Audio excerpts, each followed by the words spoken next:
Alamin ang latest weather update ngayon dito sa Sir Aris Official Weather News Today.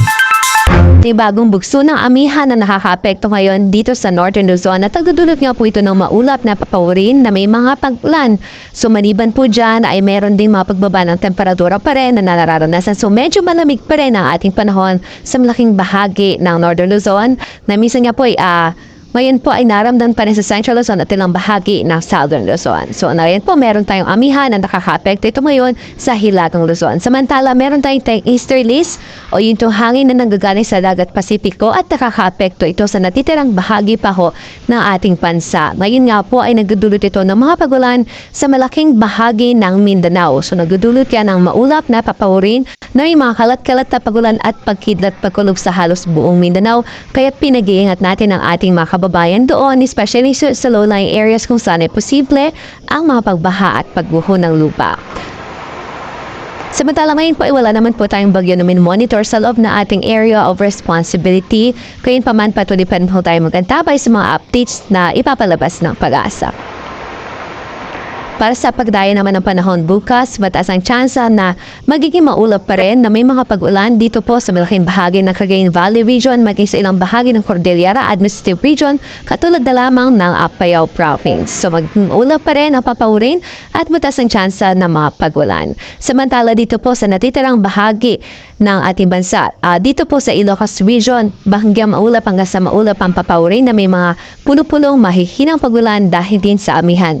Samantala sa natitirang bahagi po ng bansa, dito sa Metro Manila, sa Southern Luzon, mataas ang tsansa ang bahagyang maulap hanggang sa maulap ang papawirin at may tsansa lamang ng mga rain showers, isolated rain showers o mga isolated thunderstorms o mga pulo-pulong mga pagkidlat pagkulog. Para sa pagtayo na aling temperatura sa Kamaynilaan from 23 to 32 degrees Celsius ang pwedeng mag-iagwat ng temperatura, samantala sa Baguio ay 15 to 24 degrees Celsius, 21 to 30 naman sa Tuguegarao City, habang 23 to 31 po sa Lawag City. Sa Legazpi ay 24 to 31 degrees Celsius ang inaasahang magiging agwat ng temperatura bukas, samantalang sa Tagaytay ay mula 21 hanggang sa 30 degrees Celsius.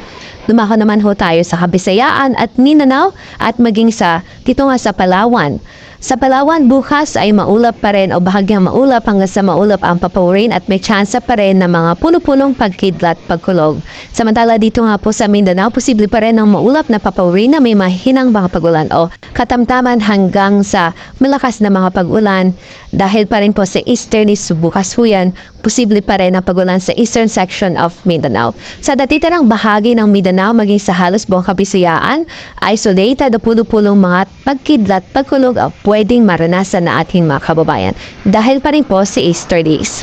Para naman sa temperatura na inaasahan sa araw ng bukas sa Tacloban mula 24 hanggang sa 31 degrees Celsius, 25 hanggang sa 32 degrees Celsius sa Iloilo, 25 to 32 degrees Celsius sa Puerto Princesa City, 23 to 32 naman sa Cagayan de Oro, habang sa Zamboanga City mula 25 hanggang sa 33 degrees Celsius at sa Lawag naman sa Davao City ay 25 hanggang sa 32 degrees Celsius.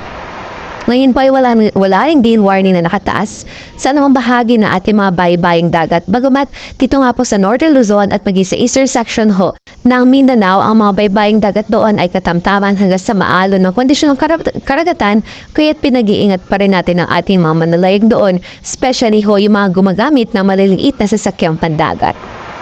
Samantala para naman sa weather outlook natin in the next 3 days o mula Tuesday hanggang Thursday.